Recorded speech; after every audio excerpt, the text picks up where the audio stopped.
মায়া নদী কেমনে যাবি ভাইয়া, রোহিঙ্গা দেশের নাইয়া। মায়া নদী কেমনে যাবি ভাইয়া, মায়া নদী কেমনে যাবি ভাইয়া, রোহিঙ্গা দেশের নাইয়া। মায়া নদী কেমনে যাবি ভাইয়া।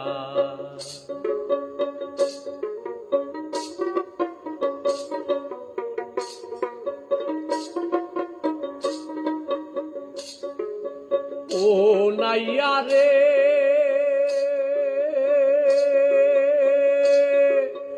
অষ্ট ইঞ্চি নদীর তীর, খাউচ কাটা মাপের ঠিক, 4 আঙ্গুলে জায়গা পারি দাও না। বলি 4 আঙ্গুলে জায়গা পারে দাও না, রোহিঙ্গা দেশের নাইয়া। মায়া নদী কেমনে যাবি ভাইয়া, মায়া নদী কেমনে যাবি ভাইয়া।